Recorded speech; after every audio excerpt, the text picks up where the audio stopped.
Voilà le message que le Seigneur m'a donné quand il m'a donné déjà ce thème. Moi et ma maison, nous servirons l'Éternel. Il y a tant à dire. Il y a tant à dire. Alors j'étais là et j'ai dit, Seigneur, qu'est-ce que tu veux que je dise? Et il m'a emmené quelque part où je n'avais pas du tout pensé. Mais je sais que ça va parler à plusieurs. À plusieurs, parce que nous, on l'a vécu aussi. Et en fait, le Seigneur nous dit que moi et ma maison, nous servirons l'Éternel. C'est un verset piège, je l'ai dit aussi hier, c'est un verset piège pour beaucoup de chrétiens. Parce qu'ils essayent, du coup, par ce message-là, en disant « Moi et ma maison, nous servirons l'Éternel », il faut absolument que mes frères, que ma mère, que mon père soient avec moi pour servir Dieu. Alors, du coup, ils sont prêts à faire même des compromis avec un frère, une sœur, avec un fils, une fille qui refuse Dieu.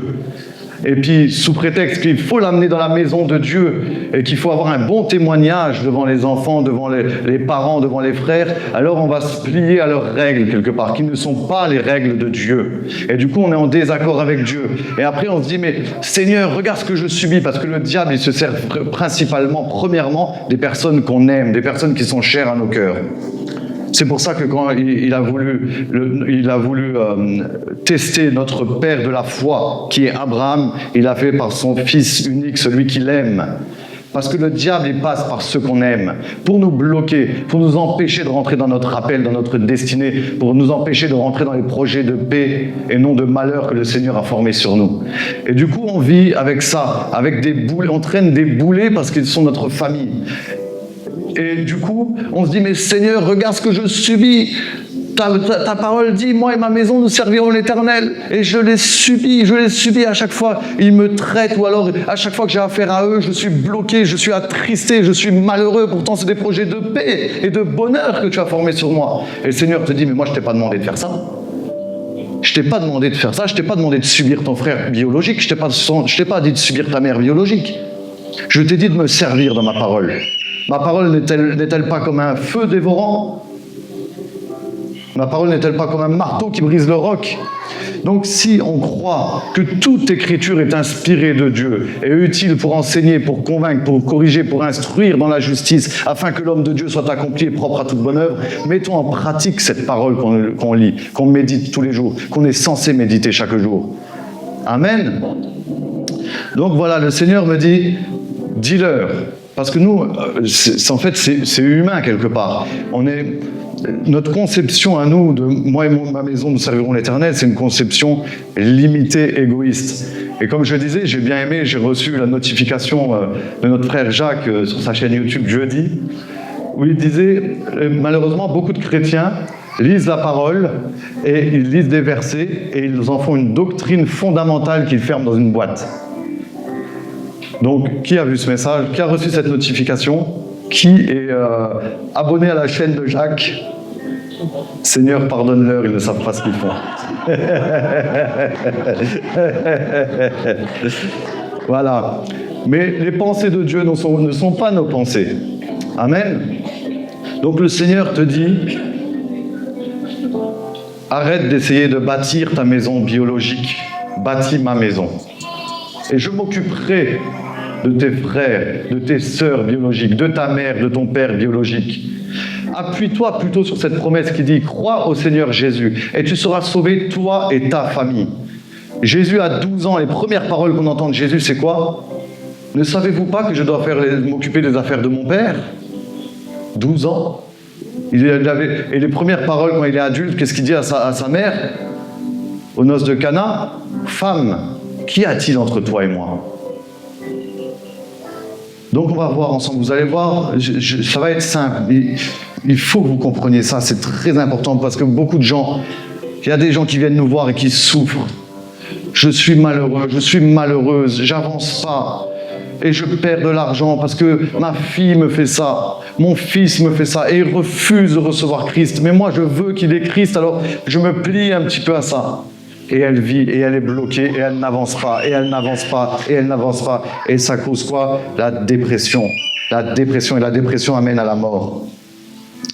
Et donc, on voit dans Josué 24, où il leur dit « Moi et ma maison, nous servirons l'Éternel ». Il faut aussi remettre dans le contexte. Josué a servi l'Éternel de tout son cœur, toute sa vie. Quand il servait Moïse, quand il allait au tabernacle, lui restait dans la tente et priait. Quand ensuite il a fait toutes ces batailles, il a amené Josué, on sait que c'est un type de Jésus-Christ, c'est Yehoshua. Et c'est comme Jésus-Christ est venu sur la terre, il nous a montré le chemin, il a été sur la croix pour nous, il a donné sa vie tout entière pour nous amener dans le pays promis, la Jérusalem céleste. Josué a amené le peuple d'Israël dans la terre promise, dans le pays de Canaan, là où coule le lait et le miel. Il s'est abandonné totalement à lui-même. Il n'avait pas de femme, il n'avait pas d'enfant, Josué. Et quand il fait cette alliance où il dit « Moi et ma maison, nous servirons l'Éternel », il a 110 ans, il est prêt de mourir. Il a 110 ans, il est sur le bord d'un mort. Comment il va servir l'Éternel et avec qui? Quelle maison? Quelle maison? Il n'a pas de femme, il n'a pas d'enfant, il a servi toute sa vie pour Dieu. Toute sa vie était consacrée à Dieu. Sa maison, c'est ceux qui aiment Dieu, les serviteurs de Dieu, ceux qui bâtissent la maison de l'Éternel. C'est de l'alliance qu'il fait. Lorsqu'il parle dans ce verset-là, je ne vais pas le relire, on l'a assez lu ce week-end, mais quand il dit « Moi et ma maison, nous servirons l'Éternel », servez Dieu, servez, servez, servez. C'est écrit 7 fois dans ce passage-là. 7 fois, servez, servez. Une fois maison. Une fois maison, c'est servez, servez, servez, 7 fois. Et quand eux ils leur disent, non, non, non, loin de nous de ne pas servir Dieu, nous allons servir l'Éternel. Et là, qu'est-ce qu'il va faire, Josué? Il va faire une alliance avec eux. Et à ce moment-là, ils rentrent, ceux qui ont décidé, qui ont parlé, qui ont dit, je vais servir l'Éternel. À ce moment-là, Josué fait une alliance avec eux. Et là, ils rentrent dans la maison de Josué pour servir l'Éternel. C'est complètement différent de la conception de ce que nous, on s'est fait, en fait. Amen. Je vais le lire, ce passage, d'ailleurs, c'est important quand même. L'alliance que Josué fait après. Voilà, donc Josué dit au peuple, donc le peuple, au verset 21, le peuple dit à Josué, non, car nous servirons l'Éternel. Josué dit au peuple, vous êtes témoins contre vous-même que c'est vous qui avez choisi l'Éternel pour le servir. Ils répondirent, nous en sommes témoins. Ôtez donc les dieux étrangers qui sont au milieu de vous. Et tournez votre cœur vers l'Éternel. Ne tournez pas vers des faux dieux, vers des idoles, vers les dieux de vos fils, de vos filles biologiques, parce que vous voulez absolument qu'ils viennent avec vous dans la maison. Détournez de ces dieux-là. Détournez-vous. Josué fit en ce jour une alliance avec le peuple et lui donna des lois et des ordonnances à Sichem. Josué écrivit ces choses dans le livre de la loi de Dieu. Il prit une grande pierre qu'il dressa là sous le chêne qui était dans le lieu consacré à l'Éternel. Et Josué dit à tout le peuple, « Voici cette pierre servira de témoin contre nous, car elle a entendu toutes les paroles que l'Éternel nous a dites. Elle servira de témoin contre vous, afin que vous ne soyez pas infidèles à votre Dieu. » Amen. Maintenant, la maison est là. La maison est là. Ils doivent servir Dieu ensemble d'un même cœur et d'une même âme. Quand je pleurais, que je criais à Dieu, je dis, Seigneur, quand est-ce que ton peuple arrêtera de se moquer de ton saint nom? Comment faire pour le réveil? Comment faire susciter le réveil? Le Seigneur, il dit, mais tout est écrit. C'est dans ma parole. Pourquoi je vous ai donné les actes des apôtres?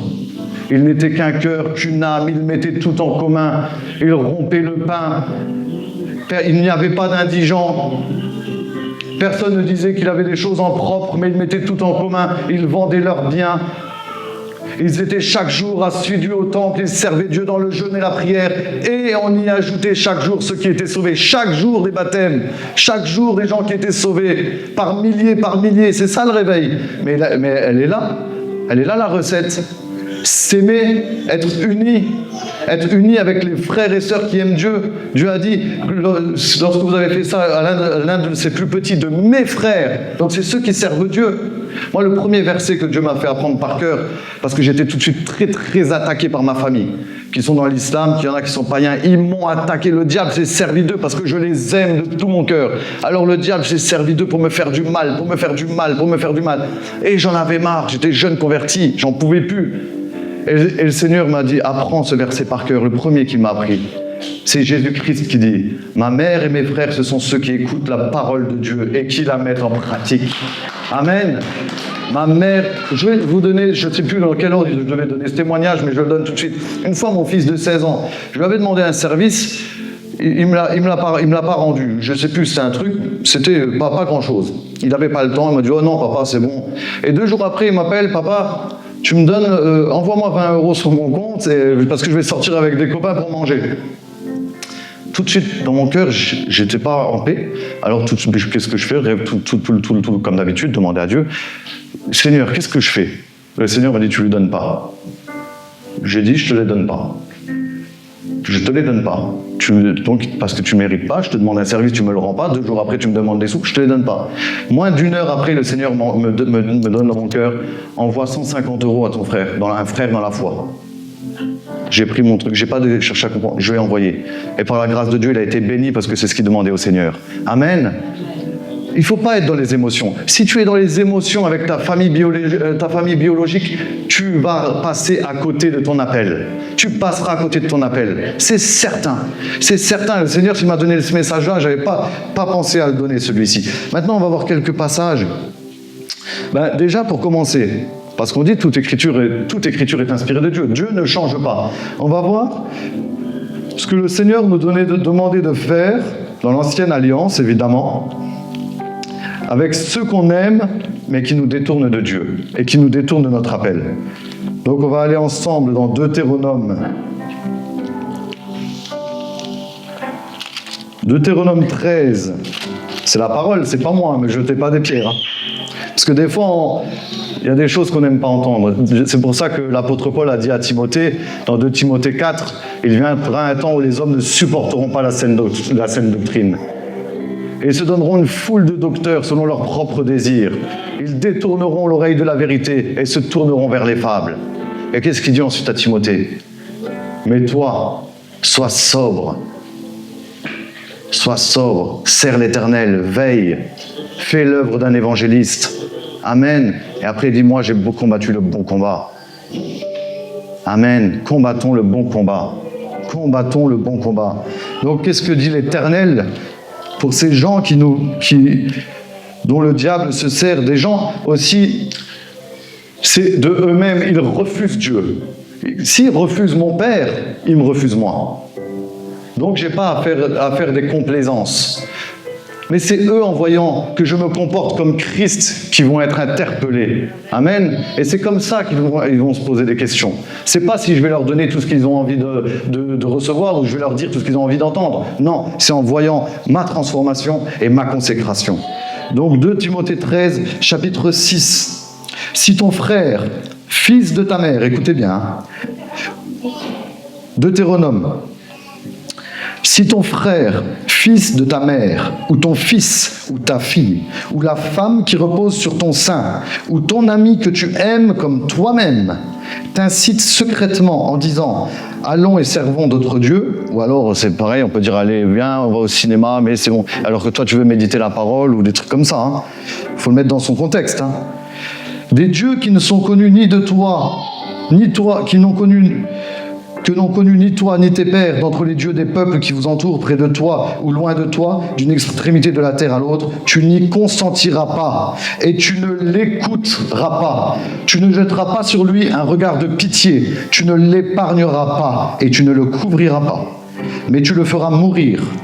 Ta main se lèvera la première sur lui pour le mettre à mort, et la main de tout le peuple ensuite. Tu le lapideras et il mourra, parce qu'il a cherché à te détourner de l'Éternel, ton Dieu, qui t'a fait sortir du pays d'Égypte, de la maison de servitude. Il en sera ainsi afin que tout Israël entende et craigne, et que l'on ne commette plus un acte aussi criminel au milieu de toi. C'est dur de dire Amen, là. Et moi, je dis Amen. Amen. On l'a chanté tout à l'heure. Dieu ne change pas, il est le même, il est le même. Dieu ne change pas.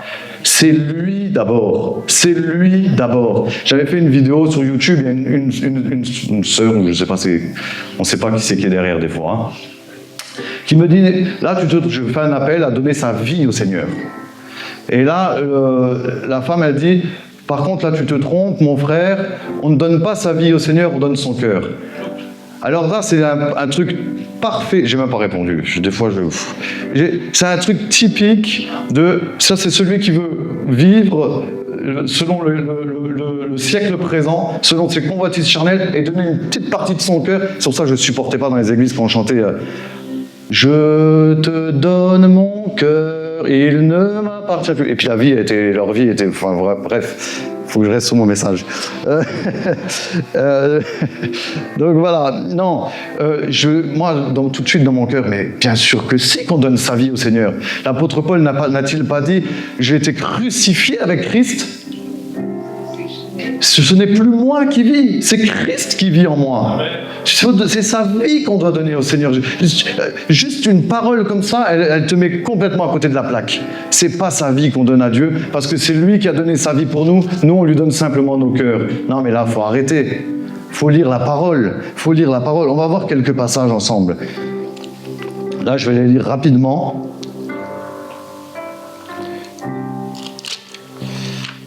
Marc 3. On voit que dans Marc 3, Marie et les frères de Jésus le prennent pour fou. C'est quand même incroyable quand on voit les promesses que Marie a reçues, tout ce qu'elle a vu, tout ce qu'elle a entendu, qu'elle a enfanté. Par la puissance du Saint-Esprit, elle croit que son fils est fou. À combien plus forte raison nos familles nous prennent pour des fous, hein, c'est vrai. Donc, Marc 3, 21. Les parents de Jésus, ayant appris ce qui se passait, vinrent pour se saisir de lui, car ils disaient qu'il était hors de sens. Et au verset 31 à 35, survinrent sa mère et ses frères qui, se tenant dehors, l'envoyèrent appeler. La foule était assise autour de lui. Et on lui dit, voici ta mère et tes frères sont dehors et te demandent. Et il répondit, qui est ma mère? Qui sont mes frères? Puis jetant le regard sur ceux qui étaient assis tout autour de lui. Voici, dit-il, ma mère et mes frères. Car quiconque fait la volonté de Dieu, celui-là est mon frère, ma sœur ou ma mère. Amen. C'est la parole de Dieu, hein. C'est simple, hein. C'est tout simple, hein. Je ne rentre pas dans les... C'est simple. C'est pour ça que le Seigneur a dit, venez à moi comme des petits enfants. Les petits-enfants, ils ne se posent pas des questions. Quand l'apôtre Paul il dit « Quand j'étais enfant, je raisonnais comme un enfant, je pensais comme un enfant. Maintenant que je suis devenu adulte, j'ai fait taire ce qui était de l'enfant. » On dit ça pour dire « Oui, quand on est adulte, attention, il faut quand même... » Mais après, tout de suite après, ce qui vient, c'est négatif. Hein. Il dit « Maintenant, nous voyons d'une manière obscure. » Parce qu'on a fait taire ce qui était de l'enfant. Souvent, on prend ce texte pour dire « Oui, vous voyez, il ne faut pas... » Non. Après, c'est négatif. Maintenant, nous voyons d'une manière obscure. Parce qu'on a fait trop taire ce qui était de l'enfant. Venons comme le Seigneur, comme des petits-enfants devant le Seigneur. Seigneur, ta parole dit ça? Ben, d'accord. Ok, je me mets en marche et j'écoute et je vais voir ce que toi tu vas faire. Et vous allez voir, il va faire des choses extraordinaires. Vous allez être étonnés vous-même. Donc, Matthieu 10, vous allez voir comment c'est répété. Hein. Matthieu 10, 37, je vais le lire très rapidement.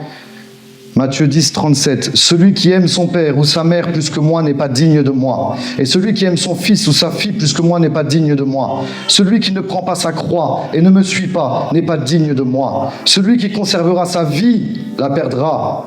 Et celui qui perdra sa vie à cause de moi la retrouvera. Alors, on ne donne pas sa vie au Seigneur? Un peu plus loin, Matthieu 16, 24-26. Alors Jésus dit à ses disciples, si quelqu'un veut venir après moi, qu'il renonce à lui-même, qu'il se charge de sa croix et qu'il me suive. Car celui qui voudra sauver sa vie la perdra, mais celui qui la perdra à cause de moi la trouvera. Et que servirait-il à un homme de gagner tout le monde s'il perdait son âme? Amen. Encore un peu plus loin, Matthieu 19, 29.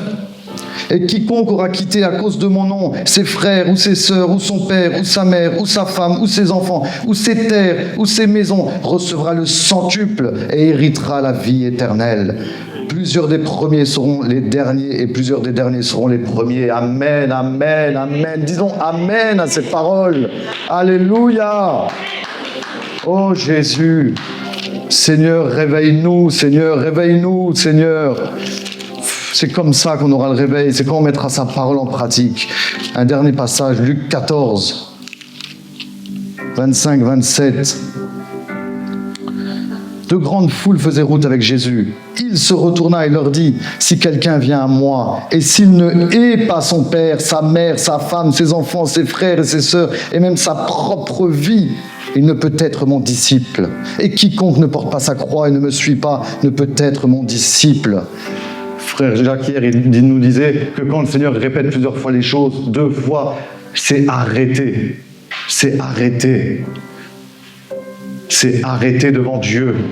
Si on ne met pas ça en pratique, vous pouvez vous battre comme vous voulez, vous pouvez faire les prières, les jeûnes que vous voulez. Vous continuerez à souffrir inutilement.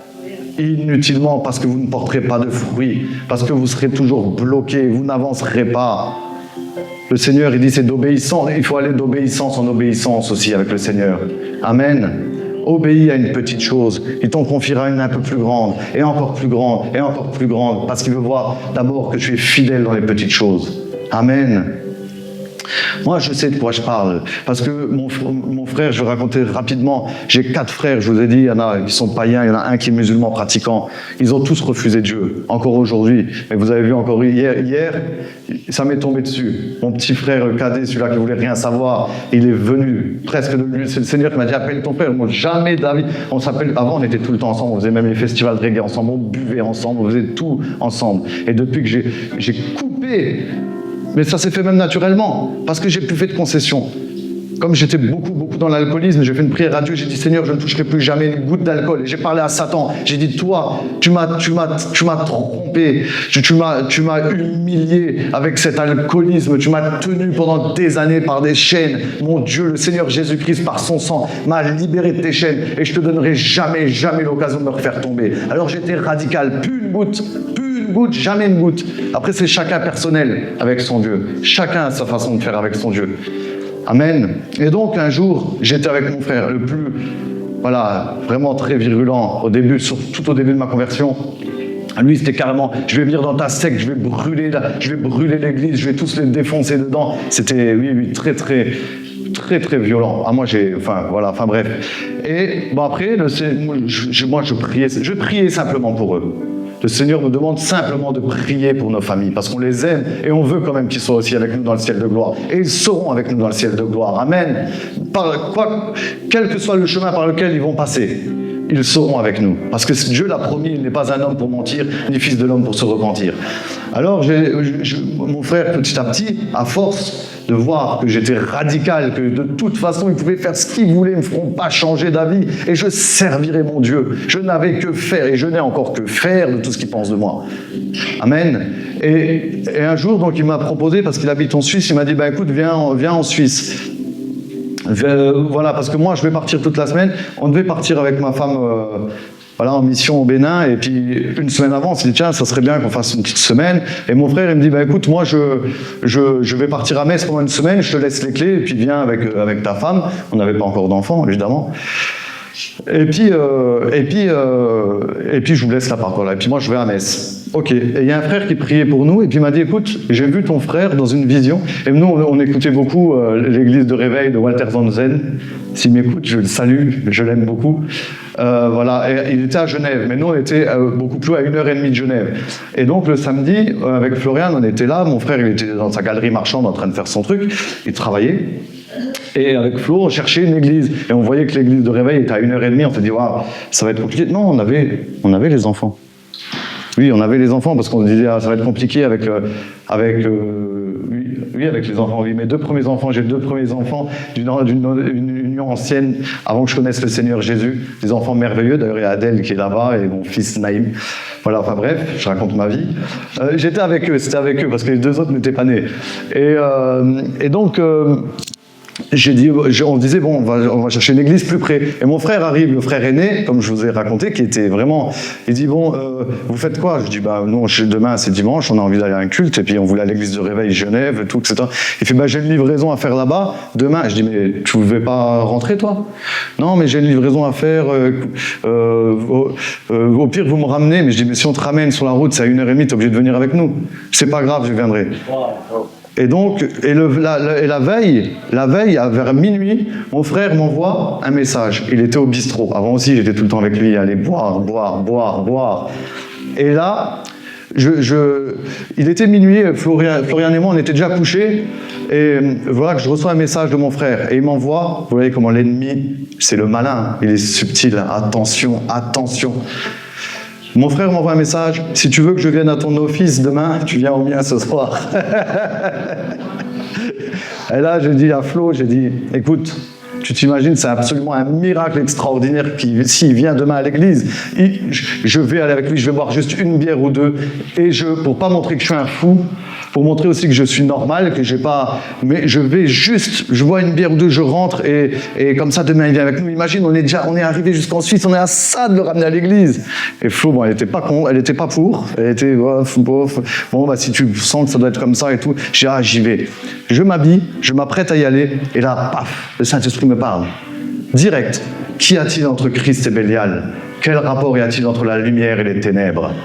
J'ai dit, waouh, pardon Seigneur, j'ai failli faire des compromis. J'ai pris mon téléphone, je lui ai envoyé un message, je ne viendrai pas, j'ai rien à faire dans ces deux endroits-là. Et si tu viens pas demain, tant pis. Le lendemain matin, c'était le premier réveil sous la douche, il est venu avec nous. Amen, amen. Et il a été touché à l'église. Il a été touché à l'église. Il a été touché à l'église. Il a dit, c'est incroyable, j'avais l'impression que le pasteur ne parlait qu'à moi. J'étais là, je me suis même retourné pour voir s'il n'y avait pas une caméra derrière, mais en fait, c'est moi qui fixais. Et il me pointait du doigt. Et à un moment, il a dit, il y en a qui sont là et qui disent, vous allez voir votre Dieu, il n'y a pas Dieu. Mais lorsqu'ils arriveront devant le trône de la grâce, plus un mot. Et là, il avait les jambes coupées. Il devait rouler le retour pour aller faire sa livraison. Il m'a dit non, roule. Je dis mais moi je ne sais pas où c'est. Il m'a dit laisse tomber, on n'y va pas.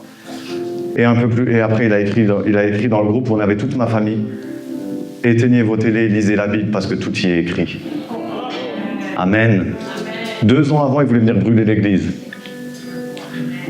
Servez Dieu. Pas de compromis avec la famille biologique, avec ceux qui veulent vous détourner du Seigneur. Servez Dieu. Dieu seul. Dieu seul. Amen. On va voir vite fait 3 passages. 3 passages. Ça va peut-être être un peu... Je vais essayer de faire vite. Genèse 6. On voit que là, le mal est partout dans le monde. Le Seigneur décide de détruire, vous connaissez l'histoire, décide de détruire toute l'humanité, détruire ce monde. Mais il a vu Noé qui était juste, le juste Noé. Il lui a dit de lui construire une arche, de se construire une arche. On va le voir ensemble. Noé 6, parce qu'il a vu Noé qui était juste, vous allez voir. Noé 6, Genèse 6, verset 9, je vais lire jusqu'au verset 18 pour que vous compreniez bien, pour ceux qui ne savent pas. Noé était un homme juste et intègre dans son temps. Écoutez vraiment bien, hein. Écoutez vraiment bien. Noé était un homme juste et intègre dans son temps. Noé marchait avec Dieu. Noé engendra 3 fils, Sem, Cham et Japheth. La terre était corrompue devant Dieu. La terre était pleine de violence. Dieu regardait la terre et voici, elle était corrompue. Car toute chair avait corrompu sa voie sur la terre. Alors Dieu dit à Noé, la fin de toute chair est arrêtée par devers moi, car ils ont rempli la terre de violence. Voici, je vais les détruire avec la terre. Fais-toi une arche de bois de gopher. Fais-toi, retenez bien, fais-toi une arche de bois de gopher. Tu disposeras cette arche en cellules et tu l'enduiras de poids en dedans et en dehors. Et après, il va lui expliquer comment faire cette arche. Noé a construit l'arche seul. Pendant plus de 100 ans, 120 ans. Une arche, vous imaginez, plus grand qu'un terrain de foot. Je ne sais plus, c'était quoi, 150 mètres de long, 15 mètres de haut, 25 mètres de large, 150 mètres de long. Imaginez, 155 mètres, tout seul. Et il est dit que lorsque le Seigneur reviendra, il en sera comme au temps de Noé. Les hommes mangeaient, buvaient, se mariaient leurs enfants. Sem, Cham, Japheth, ils se sont mariés, ils ont fait des enfants. Donc eux, ils étaient dans le monde quelque part. Ils ont vécu, enfin ils vivaient, on ne sait pas, mais ils vivaient. Ils ont pas. La Bible ne nous dit pas qu'ils ont aidé Noé. Noé a construit l'arche seul. Et vous allez voir comment que le Seigneur est bon. Quand il te voit juste dans ta famille, il te sauve toi et ta famille. Donc on va voir ensemble ensuite, chapitre 7. L'Éternel dit à Noé, entre dans l'arche, toi et toute ta maison. Il a construit l'arche tout seul, n'est-ce pas ? Entre dans l'arche, toi et toute ta maison, car je t'ai vu juste devant moi parmi cette génération. Il n'a pas dit j'ai vu Sem, Cham, Japheth, juste. Je t'ai vu juste devant moi parmi... Ça ne veut pas dire qu'il faut qu'ils vivent comme des païens, s'ils renoncent à Christ jusqu'à leur mort, ils seront sauvés, non. Mais le Seigneur, vous allez voir la suite du message, le Seigneur, il va orienter les choses pour qu'il fléchisse le genou avant qu'il soit trop tard. Parce qu'il t'a trouvé juste dans ta famille. Amen. Donc, entre dans l'arche, toi et toute ta maison, car je t'ai vu juste devant moi parmi cette génération. Et un peu plus loin... Verset 6, Noé avait 600 ans lorsque le déluge d'eau fut sur la terre. Et Noé entra dans l'arche avec ses fils, sa femme et les femmes de ses fils pour échapper aux eaux du déluge. Amen. Noé a été juste, il a travaillé toute sa vie, une partie de sa vie, longtemps, 120 ans. 120 ans où il s'est donné entièrement à Dieu. Vous imaginez chaque jour, Noé, les femmes de ses fils, et les belles filles de Noé, de se dire, mais ton père, il n'a pas un peu un grain avec son bateau, là, il croit que le Seigneur va envoyer un déluge, mais il est fou. Personne ne pouvait... C'est comme aujourd'hui, quand on parle de l'enlèvement, attention, on peut se faire jeter des pierres, je connais quelque chose. On va voir un deuxième Abraham. Genèse 12.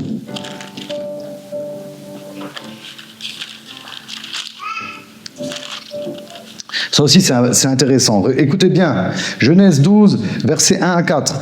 L'Éternel dit à Abraham, « Va-t'en de ton pays, de ta patrie et de la maison de ton père. » Vous voyez, hein, il n'y a pas de...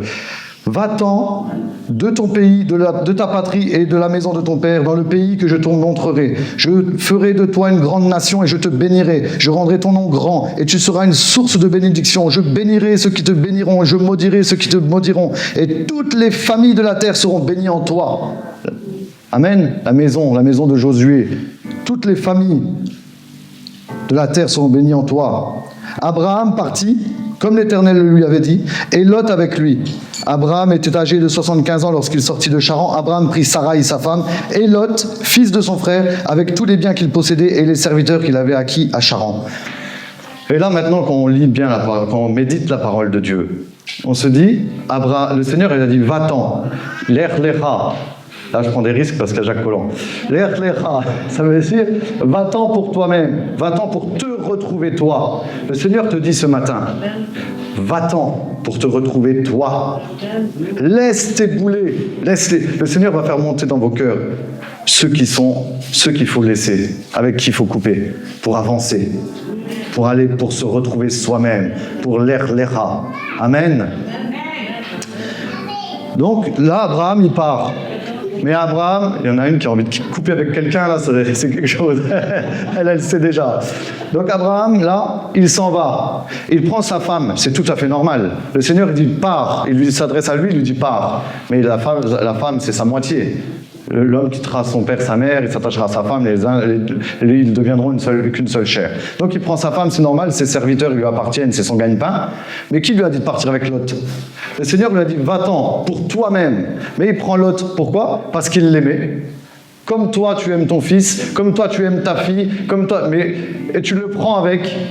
Le Seigneur, il a formé des projets sur toi. Il y a une destinée pour toi qui t'attend. Il y a un service pour l'Éternel. Le Seigneur te demande un service, mais tu pars avec ton Lot. Et Lot, ça signifie le voile. Abraham, il est parti avec un voile. Et du coup, il est passé par des détresses, des agacements, du stress, parce qu'il y a les serviteurs de Lot qui s'embrouillaient, les bergers qui travaillaient pour Lot, qui se sont embrouillés avec les bergers qui travaillaient pour Abraham. Et Abraham, ils étaient à l'étroit, il n'y avait pas assez de place, alors il y avait des bagarres, des querelles.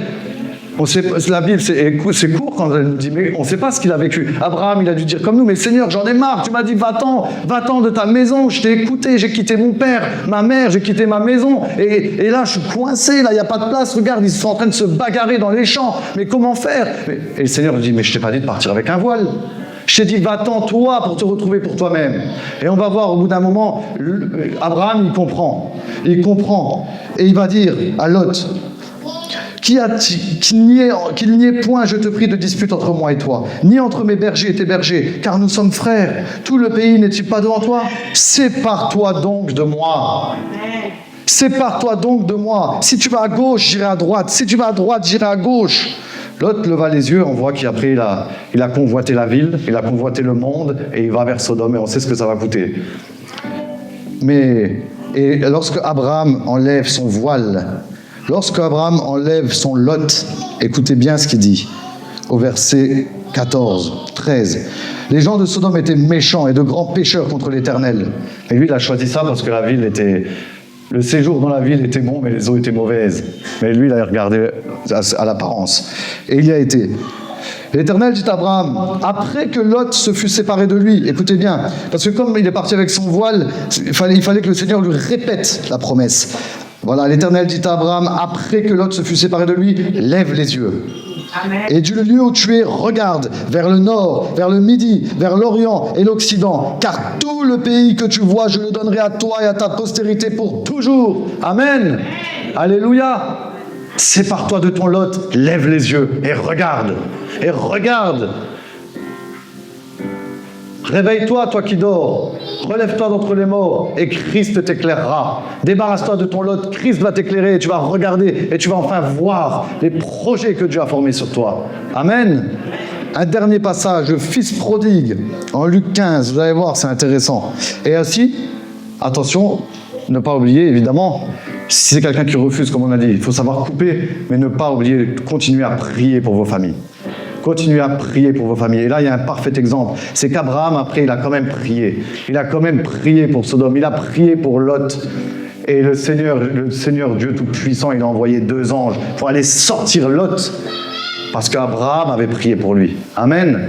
Même si ton fils est dans la débauche, même si ton fils, ta fille, ton frère, ton père, ta mère, ils sont à Sodome et Gomorrhe, le Seigneur, il va envoyer des anges les chercher. Mais toi, sers Dieu.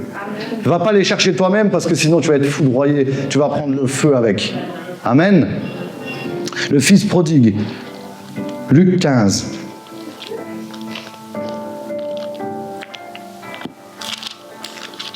Il y a beaucoup de passages, mais moi, c'est la parole.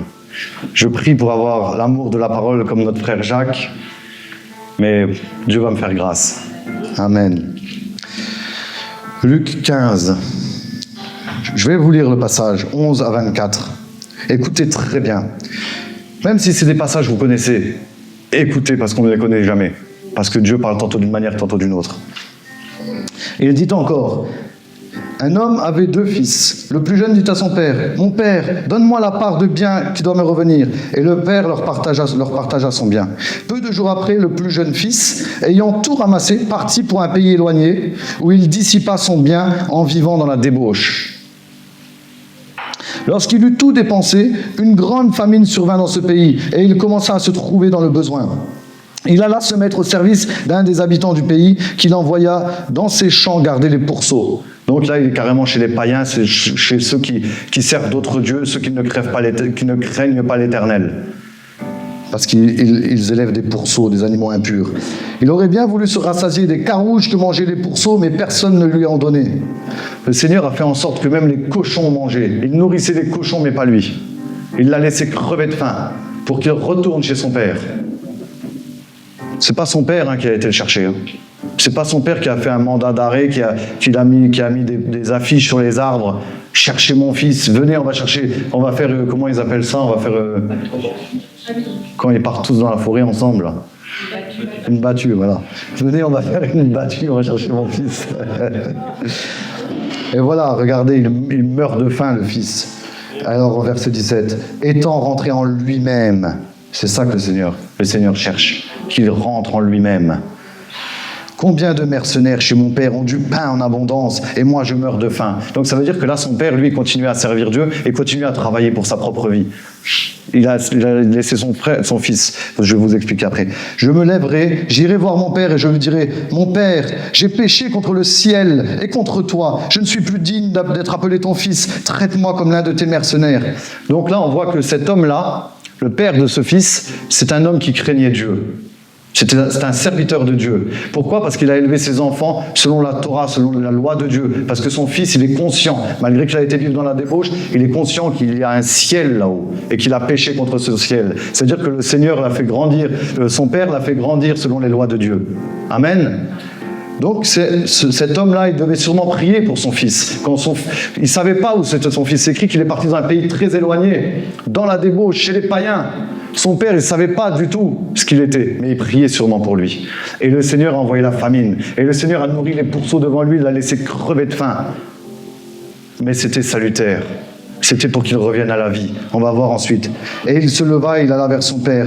Comme il était encore loin, son père le vit et fut ému de compassion. Il courut se jeter à son cou et le baisa. Le fils lui dit, « Mon père, j'ai péché contre le ciel et contre toi. Je ne suis plus digne d'être appelé ton fils. » Mais le père dit à ses serviteurs, « Apportez la plus belle robe et l'en revêtez. Mettez-lui un anneau au doigt et des souliers aux pieds. Amenez le veau gras et tuez-le. Mangeons et réjouissons-nous, car mon fils que voici était mort et il est revenu à la vie. Il était perdu et il est retrouvé. » Et ils commencèrent à se réjouir. Amen. C'est pas une merveilleuse espérance pour nous, pour nos familles, ça? Ton fils, ta fille, ta mère, ton père, ta sœur, ton frère biologique est peut-être mort spirituellement, dans la débauche, dans l'impudicité. Mais toi, continue à servir l'Éternel de tout ton cœur. Le Seigneur, il s'occupe de lui, ou d'elle. Le Seigneur peut être en train de le laisser crever de faim pour qu'elle rentre en elle-même, pour qu'il rentre en lui-même. Et il viendra dans la maison. Et il reviendra dans la maison. Amen. Toi, sois fidèle à ton Dieu. Il s'occupe de tes affaires. Cherchez premièrement le royaume de Dieu et sa justice. Et toutes choses vous seront données par-dessus. Amen. Fais de l'Éternel tes délices et il te donnera ce que ton cœur désire. Amen.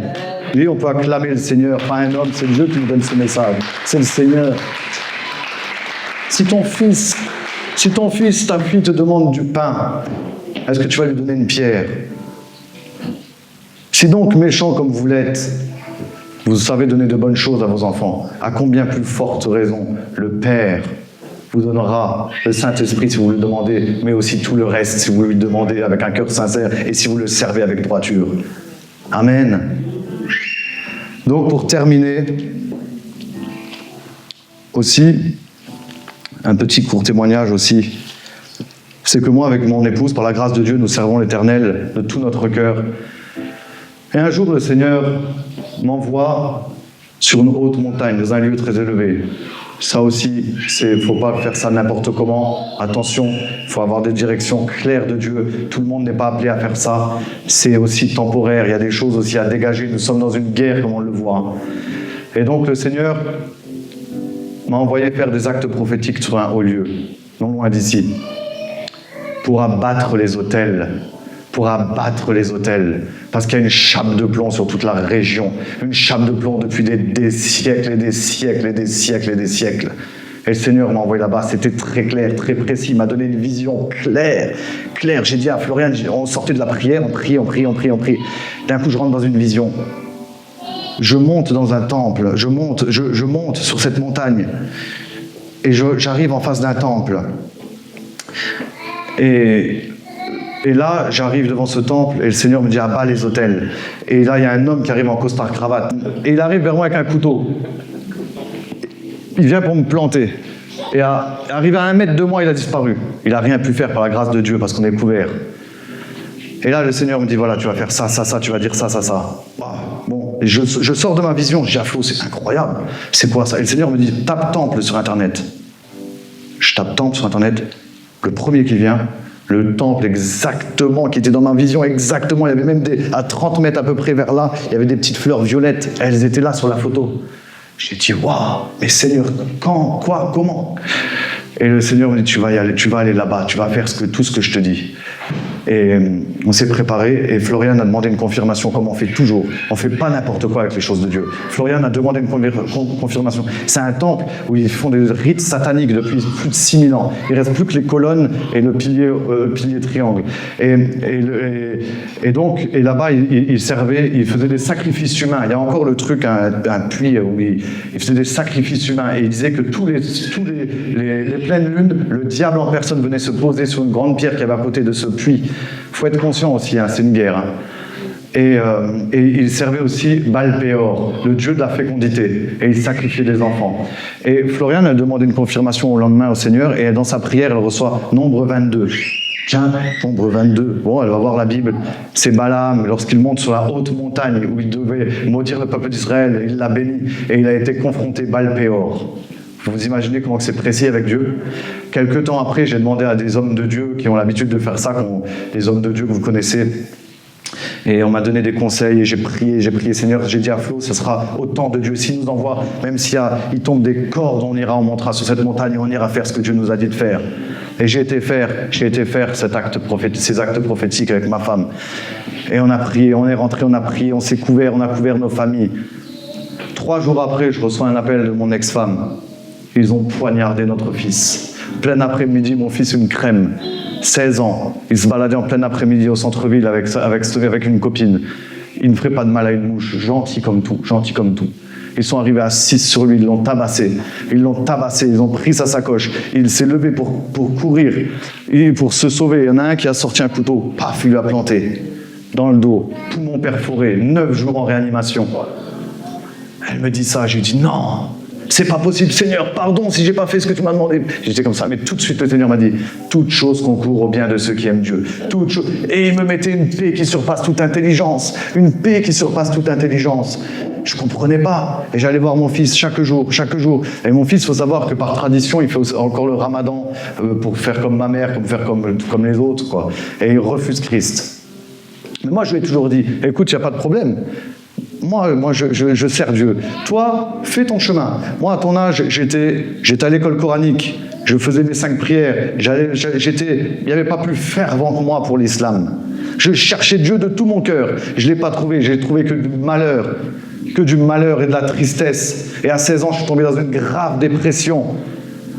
Et dans la débauche jusqu'à 33 ans, jusqu'à quelqu'un ose me dire, Nasser, la seule chose qui peut te calmer, c'est que tu donnes ta vie à Jésus. Et j'ai refusé ça. Et Jésus, il m'a quand même fait des signes incroyables. Il m'a quand même attiré à lui.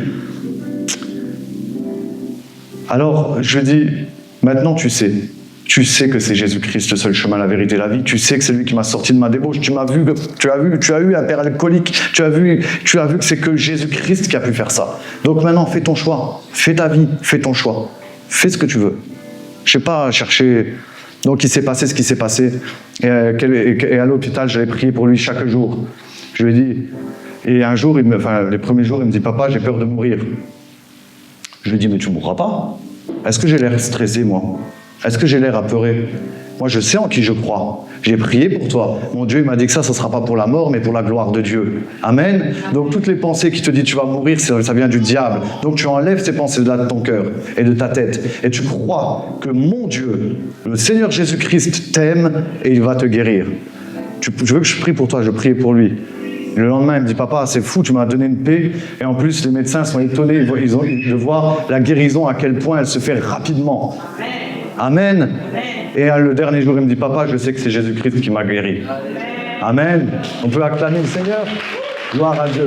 Donc, pour vous dire, pourquoi je vous ai raconté ça, c'est que sers Dieu. Il t'envoie faire des trucs même les plus fous si ça vient de Dieu. Sers Dieu. Sers Dieu, il s'occupe de tes enfants. Toutes choses concourent bien que Dieu. À chaque fois, pendant 9 jours, j'allais voir mon fils, je sortais de l'hôpital et ça ne s'enlevait pas de ma tête. Toutes choses concourent bien de ce qui me... Et une paix.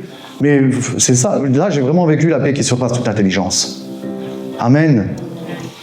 Et donc voilà, maintenant pour terminer, on va lire le dernier passage, très très important, celui-là qui va... C'est un reproche que Dieu nous fait, mais aussi il nous donne aussi le conseil qu'il faut suivre après. Et ça se trouve en Agé. Quand le Seigneur m'a donné ce passage-là, j'ai dit, waouh, Seigneur, tu rigoles pas, tout est dans ta parole. Agé, chapitre 1, versets 4 à 5. Écoutez, vraiment, s'il vous plaît, écoutez cette parole-là. C'est Dieu qui te parle maintenant. C'est Dieu qui te parle maintenant. Écoutez bien, est-ce le temps pour vous d'habiter vos demeures lambrissées, ou encore vos belles demeures que vous avez décorées ? Quand cette maison est détruite, la maison de Dieu, le corps de Christ est faible, l'Église est faible, parce qu'on s'occupe de nos maisons lambrissées, de nos maisons de nos frères, sœurs biologiques, de nous occuper de la maison de Dieu. Ainsi parle maintenant l'Éternel des armées. Considérez attentivement vos voies. Vous semez beaucoup et vous recueillez peu. Vous mangez et vous n'êtes pas rassasiés. Vous buvez et vous n'êtes pas désaltérés. Vous êtes vêtus et vous n'avez pas chaud. Le salaire de celui qui est à gage tombe dans un sac percé. Ainsi parle l'Éternel des armées. Considérez attentivement vos voies. Montez sur la montagne, apportez du bois et bâtissez la maison. Oh Jésus.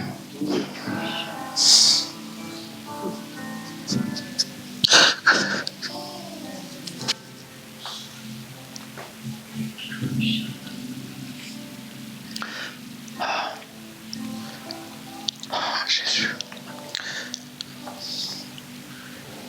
Quand il dit monter sur la montagne, apporter du bois, c'est monter sur la montagne de prière. Portez votre croix. Portez votre croix. Oh, Jésus. J'en aurai de la joie et je serai glorifié, dit l'Éternel. Ah, Jésus, pardon. Isabelle, tu vas me lire, s'il te plaît, à partir du verset 9. Vous attendiez à beaucoup et voici, ce n'a été que peu. Et vous l'avez apporté à la maison et j'ai soufflé dessus. Dit l'Éternel des armées. À présent que ma maison fait Jésus. Courez chacun à sa maison. C'est pourquoi, au-dessus de nos cieux, au-dessus de nous, les cieux ont retenu la rosée. Et la terre a retenu son produit. Et j'ai appelé une sécheresse sur la terre, et sur la montagne, et sur le blé, et sur le mou, et sur l'huile, et sur ce que le sol rapporte, et sur les hommes, et sur les bêtes, et sur tout le travail des mains. Amen. Amen, amen. Donc on se dit, mais Seigneur, comment ça se fait que... Vous savez comment on dit dans le monde, on dit, nous sommes des éternels insatisfaits. C'est pour ça on parlait de la Samaritaine. Va à la source d'en haut et tu n'auras plus jamais soif. Allons à la source d'en haut, allons à la source d'en haut. Ensuite, il va dire, Zorobabel, fils de Sheltiel, Josué, fils de Jotzadak, le grand sacrificateur et tout le reste du peuple entendirent la voix de l'Éternel leur Dieu et les paroles d'Agé le prophète selon la mission que lui avait donnée l'Éternel leur Dieu. Et le peuple fut saisi de crainte devant l'Éternel. Agé envoyé de l'Éternel dit au peuple, d'après l'ordre de l'Éternel, « Je suis avec vous, dit l'Éternel. » L'Éternel réveilla l'esprit de Zorobabel.